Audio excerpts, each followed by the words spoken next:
Iran থেকে পালাতে চাইছে ট্রাম্প, কিন্তু ট্রাম্পকে পালাতে দিচ্ছে না ইরান। সাধারণত দেখা যায় ওয়াশিংটন কাউকে ডাকার আগেই সবাই লাইনে দাঁড়িয়ে যায়, কিন্তু সময় বদলেছে, এখন দৃশ্যপটটাও একেবারেই উল্টো। তাহলে আমেরিকা কি পারবে মান বাঁচিয়ে ফিরতে? বিস্তারিত থাকছে ডেস্ক রিপোর্টে। সাধারণত দেখা যায় ওয়াশিংটন কাউকে ডাকার আগেই সবাই লাইনে দাঁড়িয়ে যায়, কিন্তু সময় বদলেছে এবং দৃশ্যপট একেবারেই উল্টো। ট্রাম্প প্রশাসন আলোচনার জন্য স্যুটবুট পরে রেডি, প্রতিনিধি দলও নাকি প্রায় বিমানে পা দিয়ে ফেলেছে। কিন্তু তেহরান থেকে জবাব আসছে, আগে শর্ত মানো, না হলে দরজায় তালা। এদিকে আলোচনা শুরু করার ভীষণ তোড়জোড় শুরু করতে দেখা গেছে ট্রাম্পকে, কারণ সে এখন ইরান টপিকটা থেকে পালাতে চায়, কিন্তু পালাতে দিচ্ছে না ইরান, এমনটাই বলছে বিশ্লেষকরা।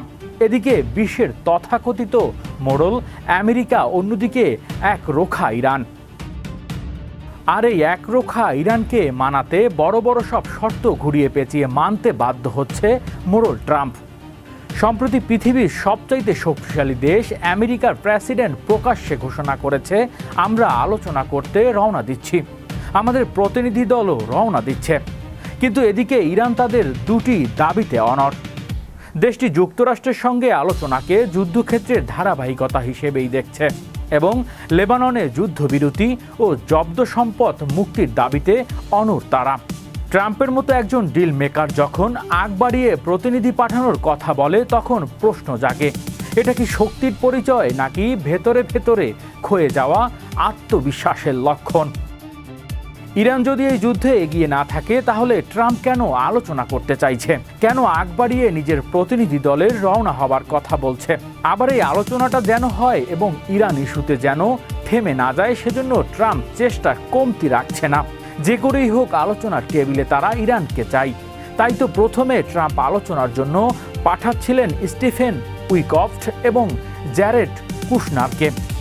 তেহরান তো হেসেই খুশ, কারণ এরা দুজনেই ইরানের কাছে খুদ ইসরায়েলের কঠোর লবিস্ট হিসেবে পরিচিত, যাদের গায়ে ইসরায়েলের গন্ধ। তাদের সাথে কথা বলতে লাভটা কি হবে? এই কথা শোনার পরপরই ট্রাম্প বলল যে জেডি ভেন্স যাচ্ছে। সবকিছু মিলিয়ে যে করেই হোক ট্রাম্প চাচ্ছে আলোচনাটা হোক এবং ইরান ইস্যু থেমে যাক। আর তাই যাতে ইরান আলোচনায় রাজি হয়, এজন্য ট্রাম্প এখন ইরানের শর্তগুলো মানতে একরকম বাধ্যই হচ্ছে। এমনকি অনেক বিশ্লেষকরা বলছে, আমেরিকা হয়তো কোনো ঘোষণা ছাড়াই হরমুজ অবরোধ তুলে নিতে পারে। তাহলে ভাবুন, আলোচনাটা যেন হয়, এজন্য কতটা মরিয়া ট্রাম্প। তার এই অবস্থা দেখে মার্কিন সামরিক বিশ্লেষক এবং সাবেক কর্নেল ডগলাস ম্যাকগ্রেগর মন্তব্য করেছে, ট্রাম্প আসলে এখন ইরান ইস্যু থেকে সম্মানজনক প্রস্থান বা সহজ ভাষায় পালাতে চাইছে। কিন্তু ইরান পালাতে দিচ্ছে না। ম্যাকগ্রেগরের এই কথাটার গভীরতা বিশাল। এখান থেকে পাতলা যতটা কঠিন, তার চেয়ে বেশি কঠিন হলো মান সম্মান বাঁচানো। তেহরান চাচ্ছে ট্রাম্পকে একটু শাস্তি দিয়ে তারপরে বিদায় করতে। তাহলে আমেরিকা কি পারবে মান বাঁচিয়ে ফিরতে? হৃদয় আশিস, বিশ্ব বাংলা 24 নিউজ ডেস্ক।